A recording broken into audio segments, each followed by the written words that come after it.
మీ మోకాల నొప్పులకు ఎటువంటి సర్జరీ లేకుండా ఎపియాన్ పెయిన్ క్లినిక్ అందిస్తున్న అత్యాధునిక చికిత్స. నమస్తే సార్. నమస్తే. సార్, చాలా వరకు మీరు చాలా విషయాలు మాతో చెప్పడం జరిగింది. సో హార్ట్ రిలేటెడ్ ఇష్యూస్ అనగానే అన్నీ మాట్లాడుకుంటూ ఉంటాం. అండ్ గోల్డెన్ అవర్స్ గురించి మాట్లాడుకున్నాం, హార్ట్ ప్రాబ్లమ్స్ ఎందుకు వస్తాయి అని.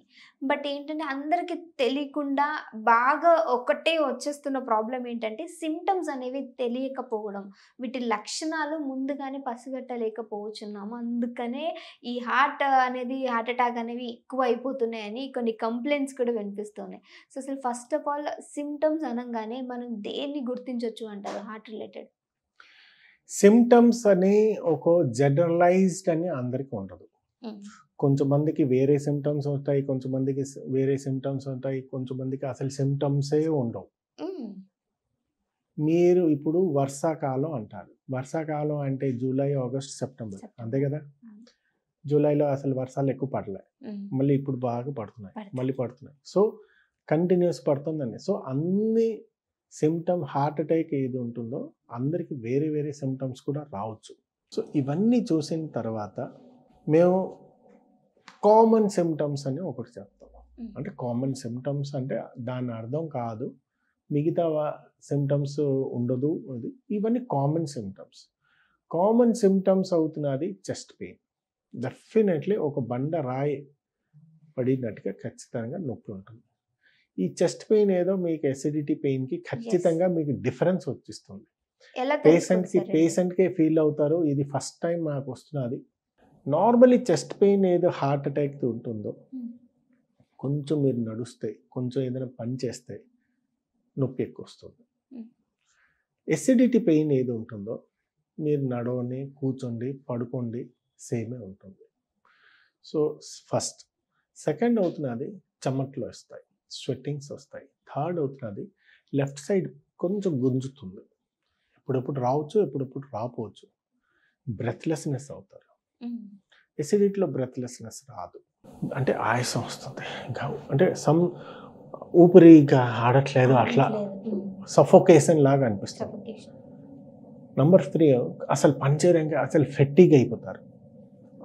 అసలు ఇక్కడి నుంచి ఇక్కడికి కొంచెం తేయడానికి కూడా అసలు నాకు బుర్ర పని చేయట్లేదు, ఫెట్టిగ్ అయిపోతుంది. సో టిపికల్ ఏంటంటే ఈ చెస్ట్ పెయిన్ ఏదో ఉంటుందో బరువుగా ఉంటుంది. కానీ గ్యాస్ట్రిక్ దాంట్లో ఓన్లీ కిందన ఉంటుంది. ఎపిగ్యాస్ట్రిక్ పెయిన్ అంటారు దానికి. మీరు ఏదైనా కొంచెం కోల్డ్ మిల్క్ ఏదైనా తీసుకున్నారో అవన్నీ డెఫినెట్లీ తగ్గిపోతుంది, కానీ ఇది ఉండదు.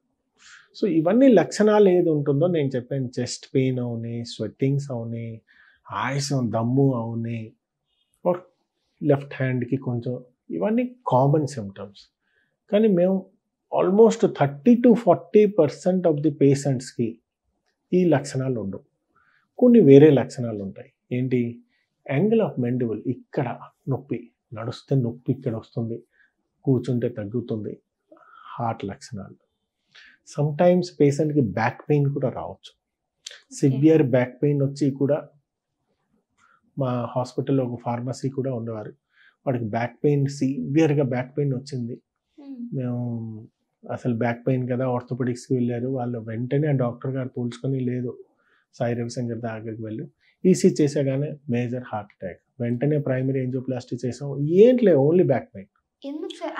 సో ఇప్పుడు ఏంటంటే బ్యాక్ పెయిన్ లక్షణాలు అవ్వలేదు, కానీ ఇన్ఫీరియర్ ఎంఐ ఏది ఉన్నదో ఒక టైప్ ఆఫ్ హార్ట్ అటాక్, దాంట్లో బ్యాక్ పెయిన్ రావచ్చు. Atypical symptom. కొంతమందికి అసలు కడుపు నొప్పి, బ్యాక్ పెయినే వస్తుంది. కొంతమంది ఓన్లీ చక్కర వచ్చి పడిపోతారు, ఏంటి ఉండదు.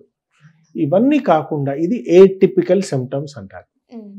ఇవన్నీ కాకుండా మోస్ట్లీ డయాబెటీస్ పేషెంట్స్కి చెస్ట్ పెయిన్ రాదు. దీనికి సైలెంట్ హార్ట్ అటాక్ అంటారు, silent myocardial infarction. So chest pain రాదు, కానీ మీకు హార్ట్ అటాక్ కూడా రావచ్చు. సో మీకు వాళ్ళ డయాబెటీస్ అంటే షుగర్ ఉన్న పేషెంట్స్కి బ్రెత్లెస్నెస్, ఆయాసం వస్తుంది, చెమట్లు వస్తుంది, చెస్ట్ పెయిన్ రాకపోవచ్చు, మిగతా అన్ని లక్షణాలు ఉంటాయి. సో దాని గురించి కూడా మీరు జాగ్రత్తగా వెంటనే ఒక ఈసీజీ చేయించుకోవాలి. ఈసీజీలో తేడాలు ఉన్నాయో లేదో చూసుకోవాలి. సో ఒకటి పర్సంటేజ్ కొంచెం మందికి చెస్ట్ పెయిన్ ఉండదు, కొంచెం పర్సంటేజ్కి ఇక్కడే పెయిన్ ఉంటుంది, ఇంకో కొంచెం పర్సంటేజ్కి యాంగిల్ ఆఫ్ మండిబుల్ బ్యాక్ పెయిన్ కూడా రావచ్చు. సో ఇట్లాంటి కొన్ని లక్షణాలు ఉండొచ్చు. సో ఏదైనా పేషెంట్స్ మీకు రిస్క్ ఫ్యాక్టర్స్ ఉన్నాయి, బీపీ, షుగర్, కొలెస్ట్రాల్, స్మోకింగ్, లేకపోతే diet control, diet junk food, fast food తింటున్నారు, ప్లస్ మీరు అసలు ఎక్సర్సైజ్ చేయట్లే, స్మోకింగ్ చేస్తున్నారు, ఇవన్నీ పేషెంట్కి మీ చెస్ట్ పెయిన్ ఆర్ బ్రెత్లెస్నెస్ అట్లాంటిది ఏదైనా ఉంటాయి, వెంటనే మీరు నియరెస్ట్ డాక్టర్కి చూపెట్టుకోండి. ఖచ్చితంగా కలవండి అండ్ చూపెట్టుకోండి. ఓకే. అంటే సార్ మీరు అన్నారు ఖచ్చితంగా డైట్ విషయంలో కావచ్చు, మనం చేసే స్మోకింగ్ ఏదైనా అలవాట్లు ఉన్నట్లయితే డెఫినెట్గా వెళ్ళి చూపించుకోవాలి. అంటే వీళ్ళ ఫ్యామిలీ హిస్టరీ కూడా ఏమైనా ఇందులో ఇంక్లూడ్ అవుతుందంటారా? ఖచ్చితంగా one of the important factor, risk factor is family history and genetic. ఒక ఫస్ట్ డిగ్రీ రిలేటివ్ అంటే వాళ్ళ అమ్మ, నాన్న, బ్రదర్స్, సిస్టర్ సడన్ డెత్ ఏదో అయ్యారో ఆర్ హార్ట్ అటాక్ వచ్చి బైపాస్ స్టంట్ వేయించుకున్నారో అట్లాంటి వాళ్ళు చాలా జాగ్రత్తగా ఉండాలి. వాళ్ళకి రిస్క్ ఇంకా ఎక్కువ ఉంటుంది. ఇప్పుడు ఒక పర్సన్ ఉన్నారు 23, అసలు బీపీ లేదు, షుగర్ లేదు, కొన్ని నార్మల్ ఎక్సర్సైజ్ చేస్తారు, డైట్ కంట్రోల్, వాళ్ళు చెస్ట్ పెయిన్కి. ఇంకొక పేషెంట్ బీపీ ఉన్నది, షుగర్ ఉన్నది, స్మోకింగ్ చేస్తారు, అసలు ఏంటి జెనెటిక్ అంటే ఫ్యామిలీ హిస్టరీలో కూడా ఉన్నది, ఆ పేషెంట్కి ఇద్దరికి డిఫరెన్స్గా మేము ట్రీట్మెంట్ చేయాలి. ఈ పేషెంట్ ఎవరికి ఎక్కువ రిస్క్ ఫ్యాక్టర్ ఉన్నదో, ఫ్యామిలీ హిస్టరీ ఉన్నదో, ఇమ్మీడియట్గా మేము ఈసీజీ, ఈకో, కొలెస్ట్రాల్ టెస్ట్ కొన్ని చేయాలి. ఈ పేషెంట్కి ఓన్లీ ఒక ఈసీజీ చేసుకొని కూడా మేము పంపించవచ్చు. సో అందరికీ లక్షణాలు కాకుండా బ్యాక్గ్రౌండ్ రిస్క్ ఫ్యాక్టర్ కూడా ఒక అకౌంట్లో తీసుకొని దాని ప్రకారం ట్రీట్మెంట్ చేయాలి. ఓకే. సో బ్యాక్గ్రౌండ్ హిస్టరీ అని మాట్లాడుకున్నాం మనం. సో ఈ బ్యాక్గ్రౌండ్ హిస్టరీలో ఎక్కువ శాతం అంటే ఏజ్డ్ వాళ్ళలో చూస్తామా, లేదంటే టీనేజర్స్లో చూస్తామంటారా? ఇవాళ రేపు ఏజ్ ఫ్యాక్టర్ అసలు పోయింది. ఒక టైంలో 55 ఇయర్స్ వస్తేనే హార్ట్ అటాక్ వస్తుంది అని అన్నారు. ఇప్పుడు మ్యాక్సిమం హార్ట్ అటాక్ అరౌండ్ 35లోనే వస్తుంది. సో వెస్టర్న్ కంట్రీస్లో అండ్ ఏషియన్ కంట్రీస్ లైక్ ఇండియాలో డిఫరెన్స్ ఈజ్ 10 ఇయర్స్. వెస్టర్న్ కంట్రీస్లో మ్యాక్సిమం హార్ట్ అటాక్ ఇప్పుడు 45 ఏజ్లో వస్తుంటే, ఇండియాస్లో 35 ఏజ్కి ఆన్ అండ్ యావరేజ్లో వస్తున్నది. So this is because of all life style.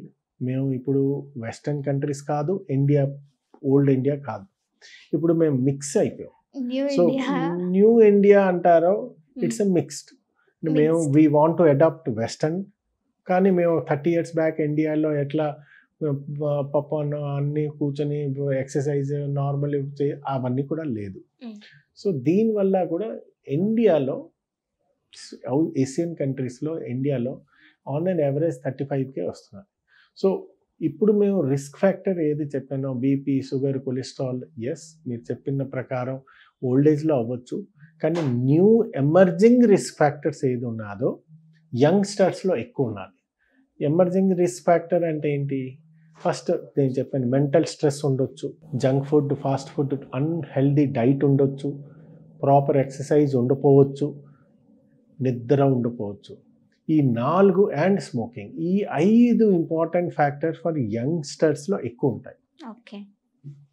BP, sugar, cholesterol అవన్నీ జెనెటిక్ అవన్నీ కొంచెం ఓల్డ్ ఏజ్లో ఎక్కువ ఉండొచ్చు. సో రిస్క్ ఫ్యాక్టర్ ఉండొచ్చు depending upon the young patient, old more than 45 years ఉన్నదా, అట్లాంటి వాళ్ళకి మేము చూసుకోవచ్చు. Okay. Thank you so much sir, చాలా మంచి ఇన్ఫర్మేషన్ ఇచ్చారు.